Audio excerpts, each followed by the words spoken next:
என்னுடைய உயிரை நல்ல மலக்குகள் வானத்திலே அழைத்து சென்று 7 வானத்திற்கு மேல் என் உயிரை அழைத்து செல்லுவார்கள்.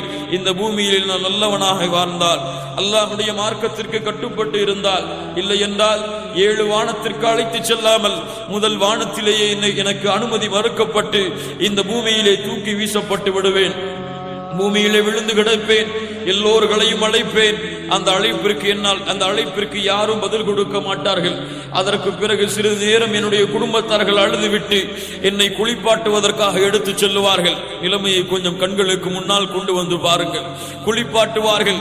எந்த மானத்தை, எந்த என்னுடைய உடம்பை அழகுபடுத்தி ஆடைகளை கொண்டு அழகுபடுத்தினேனோ அந்த உடம்பை மக்களுடைய பார்வைக்காக நிர்வாணமாக ஆக்கி விடுவார்கள். மக்கள் எல்லாம் என்னுடைய உடம்பில் கை வைத்து குளிப்பாட்டி கொண்டிருப்பார்கள். ஆண்களுக்கு ஆண்கள் என்று, பெண்களுக்கு பெண்கள் என்று ஒவ்வொருவரும் என்னுடைய உட்கார்ந்தால் கூட தட்டி விடுவேன். ஆனால் எந்த தட்டும், எந்த ஒரு தடையும் அதற்கு விதிக்க முடியாது. என்னுடைய எல்லா இடங்களிலும் அவர்கள் கை வைத்து என்னை குளிப்பாட்டி என்னை ஒரு வெள்ளை துணியால் அவர்கள் சுற்றுவார்கள். சுற்றி முடித்ததற்கு பிறகு உறவினர்கள் பார்ப்பதற்காக, பெண்கள் பார்ப்பதற்காக என்னுடைய முகத்தை கடைசியாக அவர்கள் திறந்து வைத்திருப்பார்கள். அவ்வளவுதான் இந்த உலகம் என்னை கடைசியாக பார்க்கும். இந்த உலக வாழ்க்கையிலே அதற்கு பிறகு என்னை யாரும் தோண்டி பார்க்க முடியாது. அதற்கு பிறகு எந்த பெற்றோரும் என்னை பார்க்க முடியாது. எந்த பிள்ளைகளும் என்னுடைய முகத்தை பார்க்க முடியாது. பெண்கள் எல்லாம் வீட்டின் வாசல் வழியே வந்து என்னுடைய வழி அனுப்புவார்கள். ஆண்களாக இருந்தால், என் பெற்றோர்களாக இருந்தால், என் பிள்ளைகளாக இருந்தால், என் உறவினர்களாக இருந்தால், என்னை நேசித்தவர்களாக இருந்தால் என்னை பின்தொடர்ந்து வருவார்கள். என்னை பின்தொடர்ந்து கலிமாவை கூறிக்கொண்டு என்னை கொண்டு சென்று கொண்டிருப்பார்கள். நல்ல ஆத்மாவாக இருந்தால் என்னை விரைவாக கொண்டு செல்லுங்கள் என்று சொல்லுவேன். பாவமுள்ள ஆத்மாவாக இருந்தால் எங்கே என்னை கொண்டு செல்கிறீர்கள், என்னை விடுங்கள், காப்பாற்றுங்கள் என்று கதறுவேன். யாரும் அந்த அழைப்பிற்கும் பதில் கொடுக்க மாட்டார்கள். அதற்கு பிறகு பள்ளிவாசலில் என்னுடைய ஜனாசாவை கொண்டு செல்லுவார்கள். எனக்கு பின்னால் இமாம் இருந்து தொழுகை நடத்துவார். என்னுடைய பிள்ளையோ என்னுடைய உறவினர்களோ வந்து அறிவிப்பார். என் தந்தையோ தாயோ ஏதாவது உங்களுக்கு பாவம் செய்திருந்தால், ஏதாவது உங்களிடத்திலே கடன் வாங்கி இருந்தால் அதை மன்னித்துக் கொள்ளுங்கள் என்று, அல்லாவிற்காக அதை பொருத்திக் கொள்ளுங்கள் என்று கண்ணீர் மல்க என் பிள்ளையோ உறவினர்களோ எனக்காக பேசுவார்கள். அதற்கு பிறகு என்னுடைய ஜனாசாவை முன்னால் வைத்து நேர்கள் நினைச்சு கொண்டு இருக்கிறீங்க. இது உங்களுடைய முதல் தர வானொலி தாமரை எஃப்எத்தினுடைய நேர்வழி நிகழ்ச்சியில் நாங்கள் நிறைய குர்ஆன் வசனங்களும் மற்றும் ஹதீஸ்களையும் உங்களுக்கு வழங்கி கொண்டிருக்கின்றோம். இது மட்டும் இல்லாமல் நீங்களும் உங்களுடைய ஹதீஸ்களை எங்களுக்கு முகப்புத்தகம் வாயிலாக அனுப்பிக்கொள்ள முடியும். SMS மூலமாகவும் எங்களுக்கு அனுப்பிக்கொள்ள முடியும். நீங்கள் செய்து கொள்ள வேண்டியது 052042007 வாயிலாக அழைப்பினை ஏற்படுத்தி எங்களுக்கு உங்களுடைய அந்த வசனங்களை அனுப்பி வையுங்கள். இன்னும் ஒரு தொலைபேசி இலக்கம் 07520064474 என்ற தொலைபேசி இலக்கத்துக்கும் நீங்கள் கூறும் செய்திகளை அனுப்பினால் நாங்கள் நிச்சயமாக நிகழ்ச்சியின் வாயிலாக இருந்து நேர்களுக்கு சொந்தங்களுக்கு சொல்லுவோம். இது மட்டும் இல்லாமல் நோன்புடைய காலங்களில் எப்படி நாங்களே நோன்பினை பிடித்து கொண்டு வாழ வேண்டும், அதாவது எப்படியாவது நாங்கள் நோன்படி பிடித்து எடுக்க வேண்டும் அப்படின்னு சொல்கிற ஒரு முக்கியமான கருத்துக்களை பார்த்துவிட்டு வரலாம். ஏன் என்று சொன்னால், வெறுமையாக சாப்பாடு தண்ணி இல்லாமல் இருந்தால் அது நோன்பாகி விடாது. ஏனென்றால் நோன்பு திறக்கிற வேளையிலும் நாங்கள் துவாக்களை சேர்த்துக் கொள்வோம். என்னவென்று சொன்னால், இறைவா, உனக்காகவே நோன்பு நோற்றோம், உன்னையே விசுவாசிக்கின்றோம், உனது பொறுப்பிலேயே எங்களுடைய சகல காரியங்களையும் விட்டோம், உனது ஆகாரத்தை கொண்டே நாங்கள் நோன்பினை திறந்தோம். இதில் இறைவனுக்காக எல்லா நேரங்களையும் நாங்கள் அர்ப்பணித்து நோன்புடைய காலங்களில் நிறைய நன்மைகளை தேடிக்கொள்ளும் காலம், அதாவது கொள்ளையடிக்கும் காலம் என்று சொல்லும் காலங்களில் எவ்வாறு நாங்கள் வாழ்ந்து கொள்ள வேண்டும் என்றும் தலைப்பில் நாங்கள் நிறைய தலைப்புகளை பார்க்க காத்திருக்கின்றோம். ரசூல் ஸல்லல்லாஹு அலைஹி வஸல்லம் அவர்கள் சொன்னார்கள், அது மட்டுமில்ல, குர்ஆனூடாக அல்லாஹ்வும் பல்வேறு இடங்களில் சொல்லி காட்டுகின்றான், முஃமின்களுக்கு ஞாபகம் ஊட்டல் ஒரு சிறந்ததாகும், அவர்களுக்கு பயனளிப்பதாகும் அப்படின்னு சொல்லி குறிப்பிடப்பட்டுகின்றது. அதாவது இங்கு நேர்களே, சொந்தங்களே, நாங்களும் இந்த நேர்வழி என்ற நிகழ்ச்சியின் வாயிலாக ஞாபகம் ஊட்டலை தான் எமது நேர்களுக்கு நாங்கள் செஞ்சு கொண்டிருக்கிறோம். அந்த வரிசையில் இத்தகைய காலப்பதில், நோன்பு காலப்பதில் நாங்கள் எத்தகைய அமலினை செய்ய வேண்டும், இத்தகைய பிரயோசனமாக இப்படி கழிக்கலாம்னு சொல்லித்தான் நாங்கள் சொல்லிக்கொண்டு வரோம். அந்த விதத்தில் குர்ஆன் ஓதுறது என்பது இந்த காலப்பதியில் ஒரு மிக முக்கியமான ஒரு விடயம். ரமலான் காலப்பதி தான் இத்தகைய காலப்பதில் லைலத்துல் கதிர் என்று சொல்லப்படுகின்ற ஒரு இரவில் தான் குர்ஆன் இறக்கி அருளப்பட்டது. இதைத்தான் சூரத்துல், அதாவது அல் குர்ஆனின் 93வது அத்தியாயத்திலே அத்தியாயத்தில் 1-5 வரையான வசனங்களூடாக அல்லாஹ் அப்படியே சொல்லி காட்டுகின்றார். நேர்களே, நீங்கள் இத்தகைய காலப்பதில் அதிகம் குர்ஆனை ஓதிக்கொள்ளுங்கள் என்று சொன்னால் நிறைய பேர் இருப்பீங்க, குர்ஆனை பக்கமே இந்த காலப்பக்கம் நம்ம சென்றிருக்க மாட்டோம் என்று சொன்னால் அவ்வளோ பிஸி. அல்லாஹ்வை நீங்கள் பயந்து கொள்ளுங்கள், நௌதுபில்லா, அல்லாஹ்வை நீங்கள் பயந்து கொள்ளுங்கள். எப்படின்னு சொன்னால் இந்த காலப்பகுதியில் அதிகம் குர்ஆனை ஓதிக்கொள்ளுங்க என்று சொன்னால் அல்லாஹ் இந்த காலப்பகுதியில் அதிகமாக எங்களுக்கு நன்மையை வழங்க காத்து கொண்டிருக்கின்றான். ஒவ்வொரு ரமலானிலும் ஜிப்ரீல் அலைஹிஸ்ஸலாம் அவங்க நபி ஸல்லல்லாஹு அலைஹி வஸல்லம் அவர்களிடம் குர்ஆனை படித்து காண்பிப்பார்கள். இது குர்ஆனுக்கும் ரமலானுக்கும் உள்ள தொடர்பை மேலும் உறுதிப்படுத்தி காட்டுவதாக காணப்படுகின்றது. நேர்களே,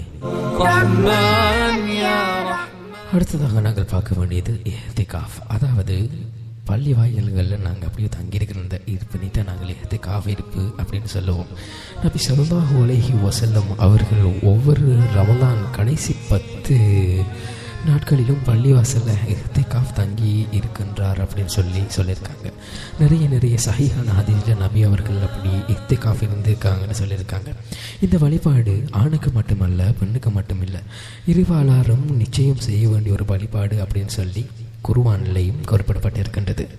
அதே போல் இந்த காலப்பகுதியில் இன்னும் ஒரு செய்ய வேண்டிய அமல் தான் நாங்கள் என்னென்னு சொன்னால் உம்ரா செய்ய வேண்டும். அதாவது இந்த காலப்பகுதியில் யாரெல்லாம் வசதியாக இருக்கின்றார்களோ, யாரெல்லாம் தன்னுடைய உம்ரா செய்வதற்கு ஏற்ற வசதியை கொண்டு காணப்படுகின்றார்களோ அவர்கள் இத்தகைய காலப்பகுதியில் உம்ரா செய்வார்களாக இருந்தால் அதனுடைய பிரயோசனம், அதனுடைய பலன்கள் வேறுபட்டதாக காணப்படுகின்றன சொல்லி புகாரி, முஸ்லீம் போன்ற கிரந்தங்களில் ரசூல் ஸல்லல்லாஹு அலைஹி வஸல்லம் அவர்கள் இந்த ஹதீஸ்கள் ஊடாக நாங்கள் அறிய கிடைக்கிறது. எவ்வாறு சொன்னால் நேர்களே, ரமலானில் நிறைவேற்றப்படும் உம்ரா ஹஜ்ஜுக்கு நிகராகும் என்று சொல்லி நபி ஸல்லல்லாஹு அலைஹி வஸல்லம் அவர்கள் கூறியிருக்கிறார்கள்.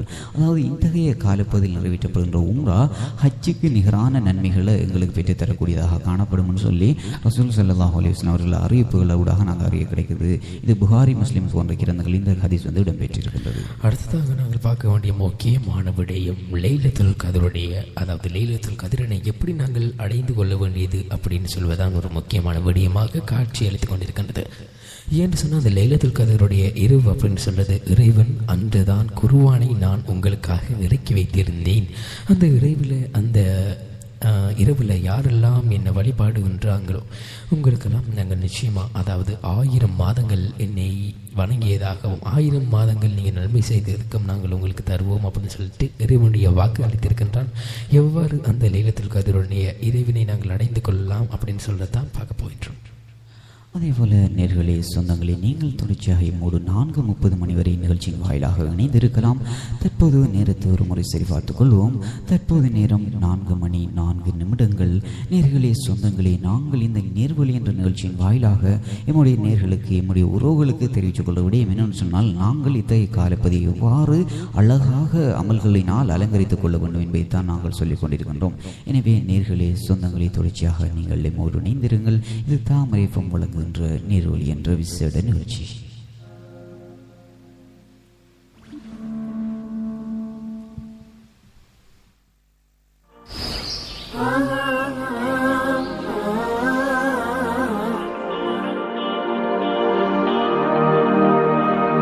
لأجاريهم قلدت ظاهر ما فيهم فبدوت شخصا آخر كي أتفاخر وظننت أنا أني بذلك حزت غنى فوجدت أني خاسر فتلك مظاهر لا لا لا نحتاج المال كي نزداد جمالا جوهرنا هنا في القلب تلالا لا لا نرضي الناس بما لا نرضاه لنا حالا ذاك جمالنا يسمو يتعالى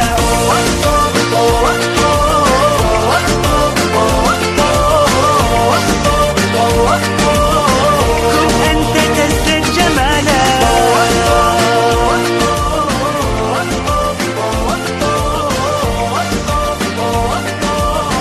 كن أنت تزداد جمالا لا لا لا لا لا لا لا لا لا لا أتقبلهم الناس لست أقلدهم إلا بما يرضيني كي أرضيني سأكون أنا مثلي تماما هذا فقناعتي تكفيني ذاك يقيني. لا لا لا نحتاج المال كي نزداد جمالا، جوهرنا هنا في القلب تلالا. لا لا نرضي الناس بما لا نرضاه لنا حالا، ذاك جمالنا يسمو يتعالى.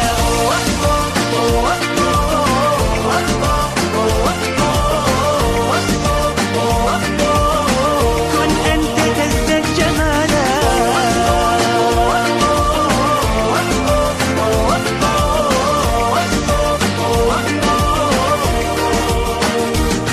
سأكون أنا من أرضى أنا، لن أسعى لا لرضاهم، وأكون أنا ما أهوى أنا، مالي وما لرضاهم.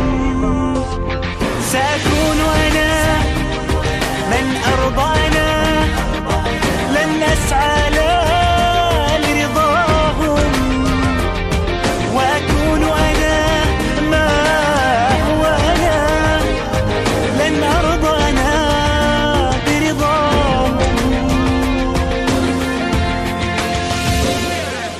لا لا لا نحتاج المال كي نزداد جمالا، جوهرنا هنا في القلب تلالا. لا لا نرضي الناس بما لا نرضاه لنا حالا، ذاك جمالنا يسمو يتعالى.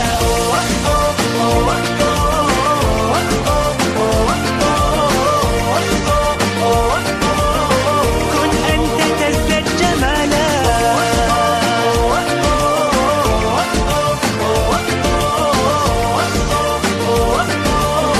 كن أنت تزداد جمالا.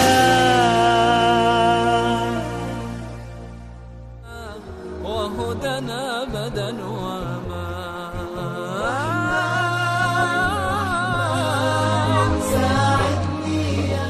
நேர்கள் கேட்டுக்கொண்டிருக்கிறீங்க உங்களுடைய முதல் தர வானொலி தாமரை எஃப்எத்தினுடைய நேர்வழி எனும் நிகழ்ச்சியின் வாயிலாக நேரத்தினை சரி பார்த்துக் கொள்ளலாம். நேரம் சரியாக 4:33